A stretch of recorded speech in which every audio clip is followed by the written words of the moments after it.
नमस्कार साथियों, स्वागत है आप सबका।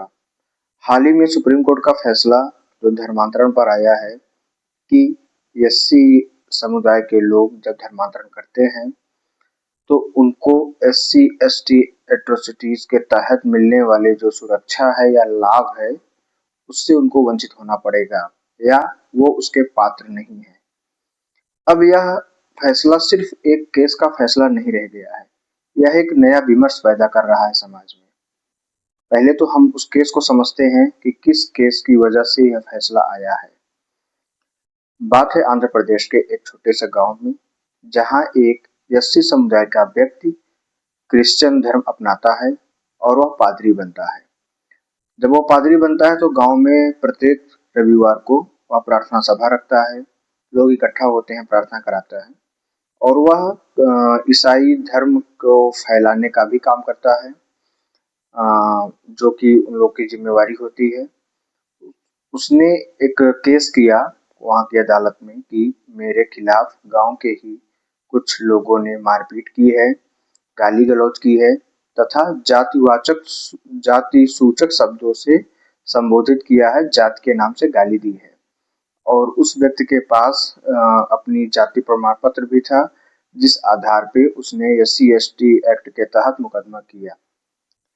तो जो आरोपी था जिसके ऊपर उस पादरी ने केस किया था, उसने आंध्रा के हाई कोर्ट में यह दलील रखी कि संविधान के अनुसार हिंदू, ईसाई या बौद्ध धर्म के मानने वालों के अलावा कोई भी एससी समुदाय से नहीं माना जाता या उसको उसका लाभ नहीं मिलता है।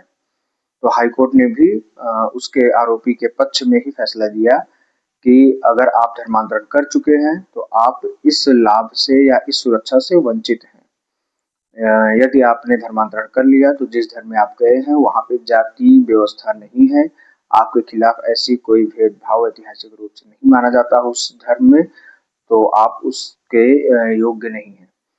तो पादरी ने उस फैसले को चुनौती देते हुए सुप्रीम कोर्ट में केस किया।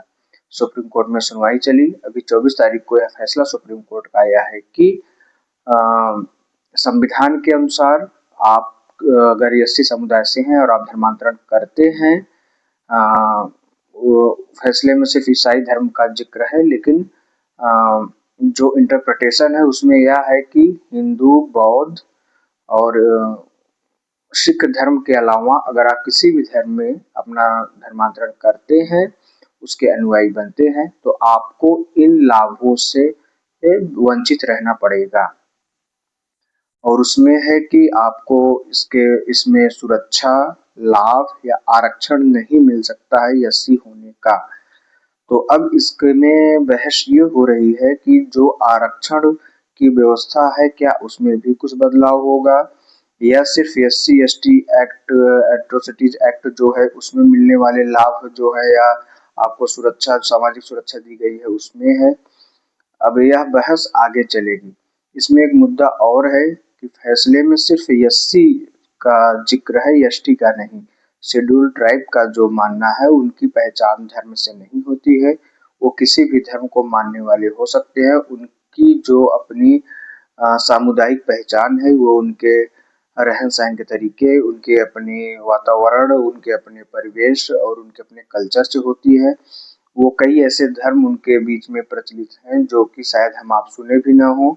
वहाँ क्रिश्चियनिटी भी फैली है, इस्लाम भी है, जैसे जम्मू कश्मीर में मुसलमानों का बहुत एसटी समुदाय पाया जाता है। हिंदू भी बहुत बड़ी संख्या में है, लगभग 8 से 9 करोड़ लोग 2011 की जनगणना के अनुसार अभी भी एसटी समुदाय में हैं, लेकिन उनके ऊपर यह फैसला लागू नहीं होता है।